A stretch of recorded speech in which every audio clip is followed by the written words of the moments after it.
திருமணத்துக்காக நீங்கள் ரெடி ஆகணும்னு பிளான் பண்ணிட்டீங்கன்னா நீங்கள் வாங்குகிற புடவை, ட்ரெஸ்ஸு, நீங்கள் வாங்குகிற பொருட்கள் இதெல்லாம் ஒரு பக்கம் ஓடிக்கிட்டு இருக்கட்டும். ஆனால் நீங்கள் மிகுந்த அதிகமான நேரத்தையும் கவனத்தையும் பொழுதையும் எதில் செலவழிக்கணும்னா இந்த மேட்டர்ஸ் ஆஃப் த ஹார்ட், நம்முடைய இருதயத்திற்கு நாம் செய்ய வேண்டிய மாற்றங்களை நாம் ரெடி பண்ணணும்.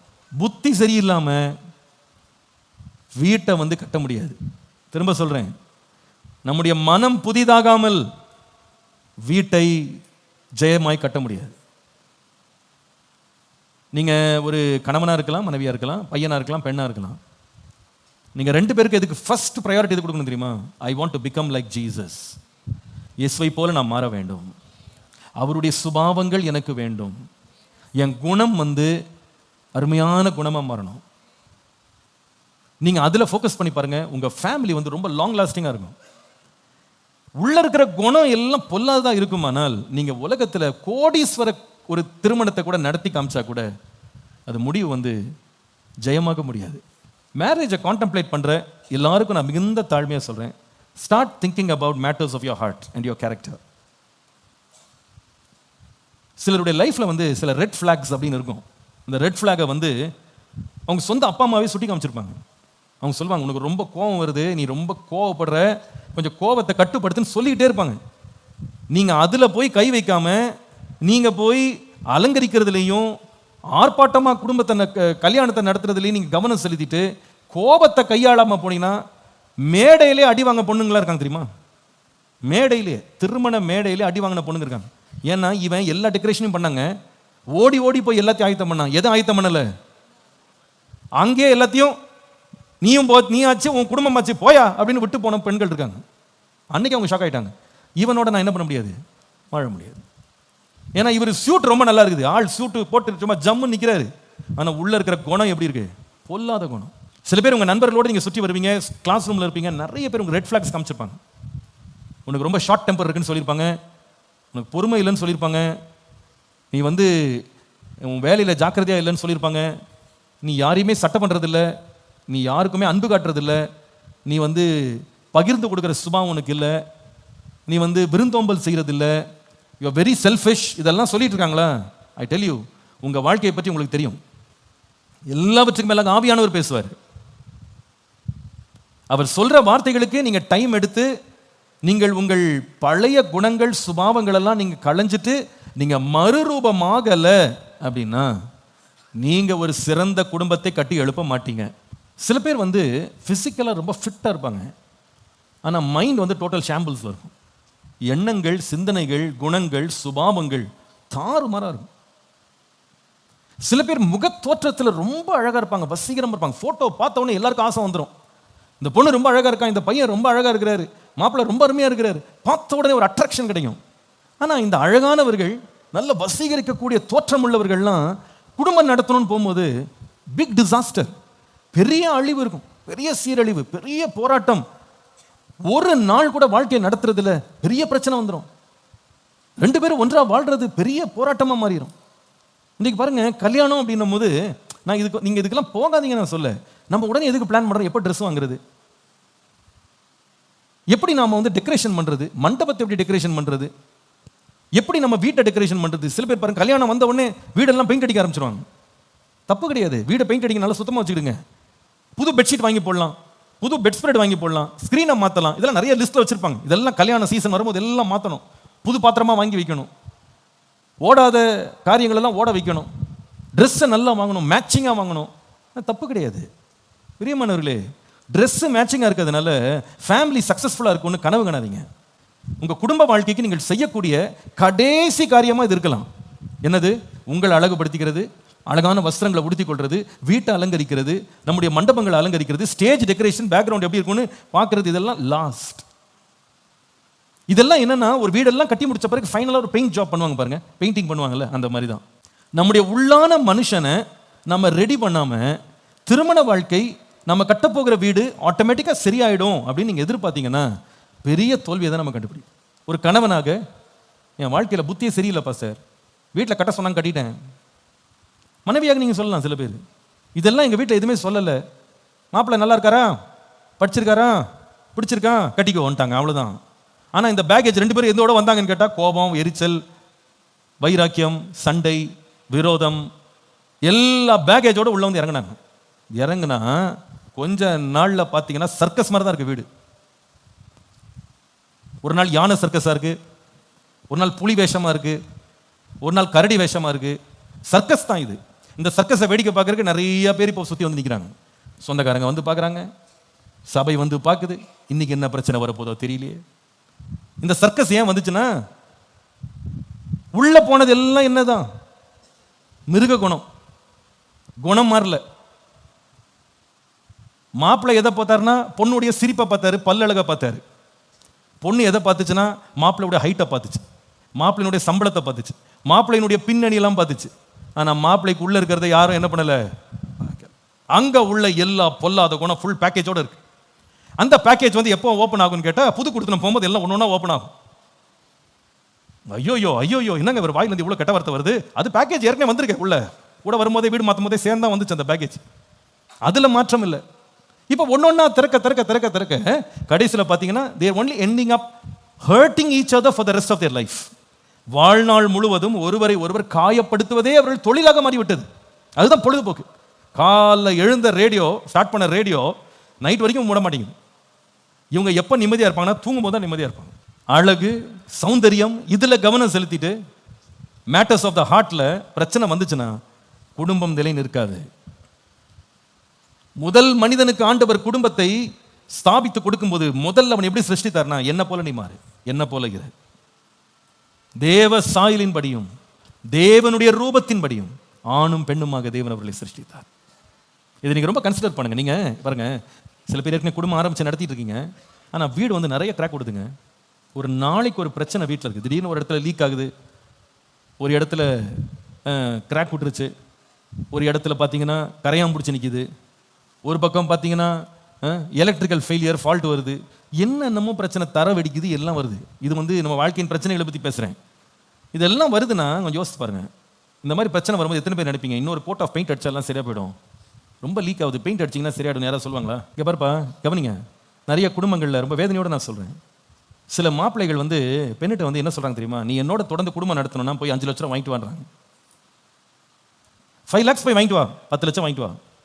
நீங்கள் நினைக்கிறீங்களா 5 லட்சம் கொடுத்த உடனே இந்த குடும்பம் சரியாயிடும் நினைக்கிறீங்களா? சொல்லுங்கப்பா. 5 இல்லைங்க, 50 லட்சம் கொடுத்தாலும், ஏன் 5 கோடி கொடுத்தா கூட இந்த குடும்பம் உருப்படாது. ஏன் தெரியுமா? பிரச்சனை வந்து காசுல இல்லை, பிரச்சனை எங்கே இருக்கு, நம்ம மனசில் இருக்கு. இங்கே ஹார்ட் வந்து கரப்டட், ஹார்ட் வந்து ஃபுல்லாகவே பண ஆசையில் நிறைஞ்ச பிறகு எவ்வளோ கொடுத்தாலும் கண்கள் காண்கிறதுனால திருப்தி ஆகாது, செவிகள் கேட்கறதுனால திருப்தி ஆகாது. நீங்கள் நினச்சிடாதீங்க இந்த மொத்த குடும்பத்துக்குமே பிரச்சனை 5 லட்சம்னு. இதுக்கு இதை தெரியாமல் நிறைய அப்பா அம்மா இதுக்கு சப்போர்ட் பண்ணுறாங்க. பையனை ஏவி விட்டு பையனுக்கு சப்போர்ட் பண்ணி பொருளை வாங்கிட்டு வா, பைக்கை வாங்கிட்டு வா, கார் வாங்கிட்டு வா, காசு வாங்கிட்டு வா, இன்னும் நிறைய நகையை போட சொல்லு, இத்தனை கிலோ போட சொல்லு, இத்தனை சவரன் போட. ஏங்க தலையிலேருந்து கால் வலிக்கும் உங்களுக்கு போட்டு விட்டா கூட நீங்க மாற போறது கிடையாது. ஏன்னா உங்க பிரச்சனை வந்து பண பிரச்சனைங்க. இது வந்து ஆழமான பண ஆசையில் உங்க வாழ்க்கை மாட்டிச்சு. உங்களுக்கு எவ்வளவு கொடுத்தாலும் நீங்க சிறந்த ஒரு குடும்பத்தை என்ன செய்ய போறது இல்லை. நீங்க நினைக்கிறீங்க உங்க குடும்பத்துக்கு இன்னும் கொஞ்சம் பணம் வந்தா குடும்ப பிரச்சனை சரியாயிடும், சொந்த வீடு வாங்கிட்டா பிரச்சனை சரியாயிடும். இல்லப்பா, சொந்த வீடு இருக்கணும் கூட அவசியம், ரோட்ல கூட ஒருத்தன் வாழலாம். புரியுதா? உங்க மனைவி நல்லா சமைச்சிட்டான்னா என் குடும்பம் சிறப்பாயிடும் சில பேர் நினைக்கிறீங்க. சாப்பாடு பெரிய பிரச்சனை கிடையாது. பக்கத்தில் போய் ஹோட்டலுக்கு போனீங்கன்னா மனைவியை விட அழகாக சமைச்சு நல்ல ருசியாக சமைச்சு வகை வகையாக சமைச்சு போடுறதுக்கு ஹோட்டல் இருக்கு. ஒரு 50 ரூபா எக்ஸ்ட்ரா கொடுத்தா போதும், சாப்பாடு வாங்கி வந்துடும். பிரச்சனை வந்து சாப்பாட்டில் கிடையாது. சில பேர் நினைக்கிறாங்க என் மனைவி சரியாக சமைச்சிருந்தா நான் ஒழுங்காக குடும்பம் நடத்திப்பேன். உன் பிரச்சனை அது, யோர் ப்ராப்ளம்.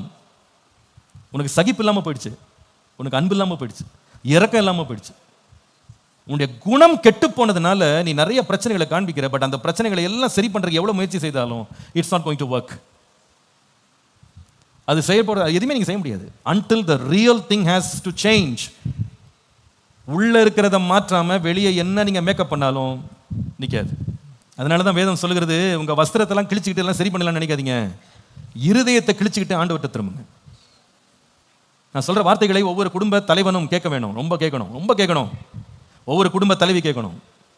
உங்க குடும்பத்தில் இவ்வளவு போராட்டம், இவ்வளவு பிரச்சனை, இவ்வளவு சம்பாரிச்சு, இவ்வளவு சேர்த்து, இவ்வளவு கட்டி, இவ்வளவு வாங்கி, இவ்வளவு அனுபவிச்சு கூட இவ்வளவு பிரச்சனை என் குடும்பத்தில் வருதுன்னா, என் நேச்சர், என் கேரக்டர் ஆண்டவரை போல மாறாம நான் இன்னும் மாம்ச சுபாவம் உள்ளவனாய், அல்லது அந்த பேதுரு சொல்லுகிறது போல முன்னே அறியாமையில் கொண்டிருந்த இச்சைகளின்படி நடந்து கொண்டிருக்கிறேனா? கீழ்ப்படியாத பிள்ளைகளைப் போல நான் நடந்து கொண்டிருக்கிறேனா, அதுல இருந்து வெளியே வாங்க. புத்தி மாறணுங்க, குணம் மாறணும். நம்முடைய குணம் இயேசுவை போல மாறணும். ஒரு ஆமீன் சொல்லுங்க. இயேசுவை போல மனம் மாறிடுச்சுன்னா குடும்பம் பரலோகம் மாதிரி மாறிடும்.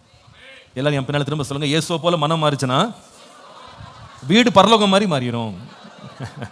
வீடு நீங்க பரலோகம் மாதிரி அழகா கட்டி வச்சாலும் உள்ள இருக்கிற ஆள் பிசாசா இருந்தா அது பரலோகமா இருக்குமா? இருக்காதுங்க. மனம் இயேசுவை போல மாறினால் நீங்க வாழ்றது குடிசையா இருந்தாலும் பரலோகமா மாறிடும். ஒரு ஆமீன் சொல்லுங்க. என் மனம் மாறணும், என் இருதயம் மாறாம என் இல்லம் மாற போறது இல்லை, என் குணம் மாறாம என் குடும்பம் மாற போறது. யார் ஒரு குடும்பத்தை சிறப்பாய் நடத்த முடியும்னா, விதைக்க வேண்டிய காலத்திலே விதைத்து அறுக்க வேண்டிய காலத்தில் அறுத்து தன்னுடைய சூழ்நிலைகள் மேல் உத்தரவாதம் உள்ளவர்கள் தான் குடும்பத்தை நடத்த முடியும். புல்லு சாப்பிட்ற ஆள் எல்லாம் குடும்பம் நடத்த முடியாது. நான் சொல்றது உங்களுக்கு புரிஞ்சிருச்சுன்னு நினைக்கிறேன். திரும்ப சொல்லுங்க, என்ன சொன்னேன்? ஆமா, புல்லு சாப்பிட்டு வாழலாம்னு நினைக்கிறவங்களாம் குடும்பம் நடத்த முடியாது. அப்படின்னு அர்த்தம் என்ன தெரியுமா? எந்த உத்தரவாதமே எடுக்காம தானா விளையிறதெல்லாம் நம்ம உட்காந்து சாப்பிட்டு உட்காந்துருப்போம் நினைக்கிற ஆளுங்க குடும்பத்தை நடத்த முடியாது. You have to take rulership over your life. நான் நினைக்கிறேன் குடும்பத்தில் வளர்ற பிள்ளைங்க கூட இப்போ எந்த அளவுக்கு பேம்பர் ஆயிட்டாங்கன்னா, வேலைக்கே போக வேணாம், எந்த வேலையுமே செய்ய வேணாம், எல்லாம் அப்பா அம்மா ஓசியா கொடுத்துட்றாங்களா, அதனால நம்ம ஜாலியாக சுற்றி வர்றாங்க பிள்ளைங்க. இப்போ அவங்களுக்கு எதை பற்றியும் கவலை கிடையாது, ஒரு பொறுப்பு உத்தரவாதம் ஒன்றும் கிடையாது. அது ஓகே எது வரைக்கும் தெரியுமா?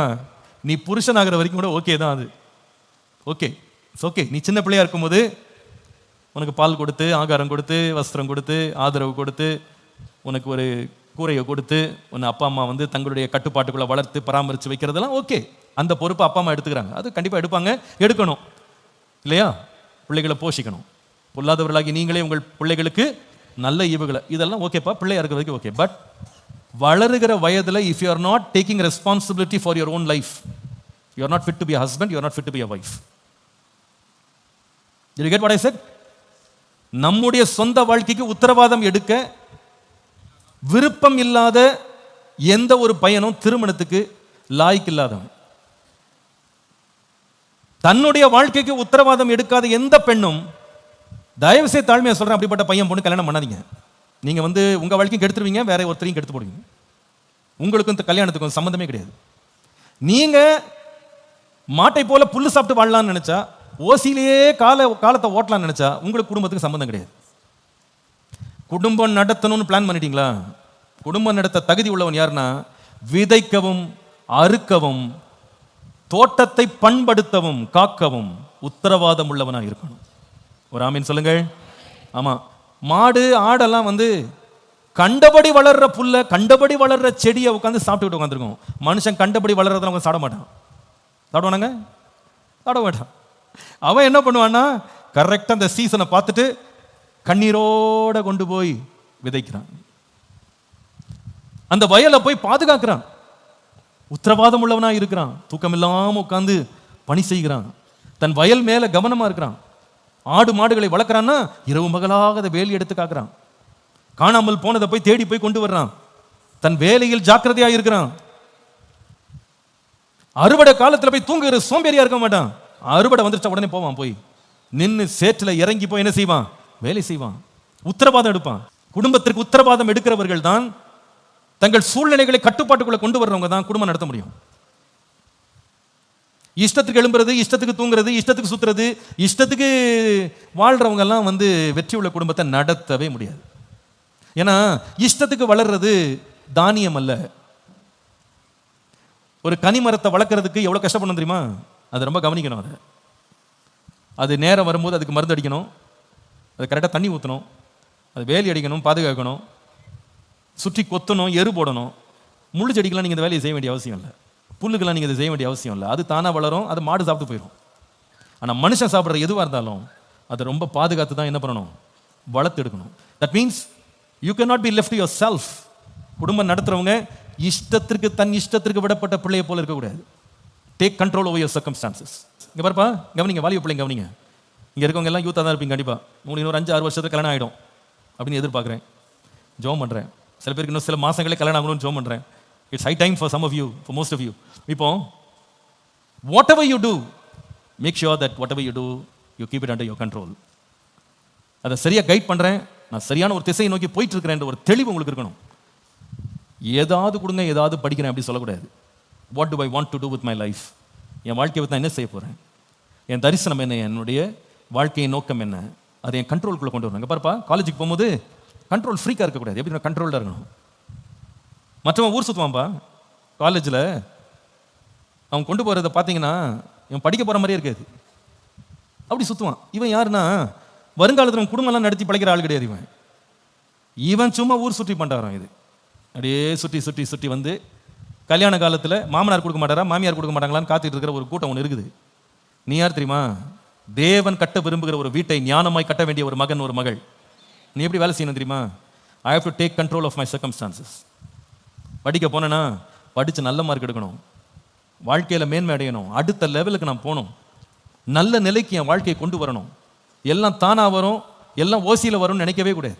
ஒரு மனுஷன் எதை விதைக்கிறானோ அதையே அறுப்பான். நீங்க விதைங்க. அந்த ஆண்டுல ஈசாக்கு விதை விதைத்தான், கர்த்தர் அவனை ஆசீர்வதித்ததால் 100 மடங்கு பலன் கொடுத்தார். ஆனா விதைக்காமலே 100 மடங்குலாம் கிடைக்காது. வேலை செய்யாமலே அறுவடை செய்யலான்றது நடக்காத காரியம்.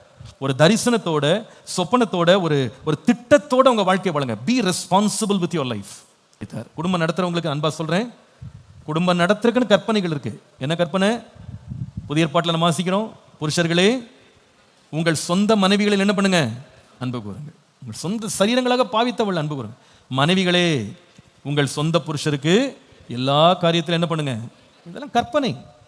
இந்த கற்பனையை உடைப்பேன்றது நம்முடைய இஷ்டம். உடைச்சா அதற்கேற்ற கனியை தான் புசிக்கணும். 2 பேரும் தேவனுடைய கற்பனையின்படி வாழுவதற்கு அர்ப்பணிக்க வேண்டும். அர்ப்பணிக்க வேண்டும். அன்றைக்கு ஆதாமுக்கு கொடுக்கப்பட்ட கற்பனையை போல குடும்பத்தை நடத்த கர்த்தர் நமக்கு இன்றைக்கும் கற்பனைகளை கொடுத்திருக்கிறார்.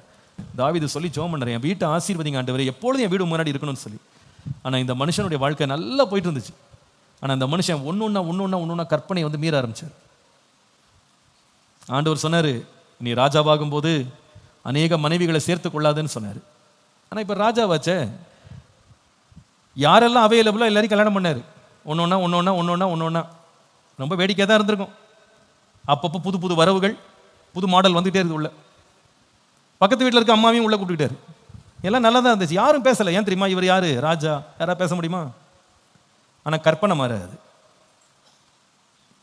கற்பனை மாறாது. எல்லாத்தையும் சேர்த்து வச்சுட்டு எவ்வளோ பேர் அடி வாங்கினா தெரியுமா வாழ்க்கையில்? குடும்பமே சின்ன பின்னமாக போச்சு. சின்ன பின்னம் குடும்பம் பார்த்தீங்கன்னா பிள்ளைங்க லைஃப் எல்லாம் நாசம். இவன் வந்து பக்கத்து வீட்டில் இருக்கிற பெண்கள் மேலே ஆசை வச்சு குடும்ப வாழ்க்கையை நாசம் பண்ணி கற்பனையை உடைச்சான். சொந்த பையன் என்ன பண்ணான் தெரியுமா? சொந்த தங்கச்சின் மேலே ஆசை வச்சுட்டான். என்ன பரிதாபங்க அவன் குடும்பம், அவன் வாழ்க்கை எவ்வளோ நாசம் தெரியுமா? ஒருத்தனை கொலை பண்ணுற அளவுக்கு சொந்த பையன். ஆண்டவர் சொல்றாரு, நீ வந்து இதை மறைமுகமாக செஞ்ச, நான் என்ன பண்ணுவேன்? ஊரை தெரிகிற மாதிரி செய்வேன். எதுக்குப்பா அவன் குடும்பம் இப்படி சின்ன பின்னமாச்சு? கற்பனையை நிற்கல, கற்பனையை கை கொள்ளலை.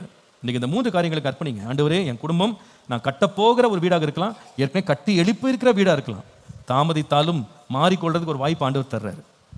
என் வாழ்க்கையில் சீர்கேடுகள் எல்லாம் மாற்றிட்டு, ஆண்டவரே நான் உண்மை போல மாறணும்னு கணவனும் மனைவி ஜெபிக்கணும். என் சூழ்நிலைகள் மேல் நான் ஆளுகை செய்து உத்தரவாதம் உள்ளவனாய் வாழணும். ஆண்டவரே, கற்பனையின் மேலே கனம் வைத்து மரியாதை வைத்து உங்களுடைய வசனத்தின்படி வாழ கிருபை தாருன்னு கேட்போம். கர்த்தர் கிருபை தருவார். ஜெபம் பண்ணலாமா?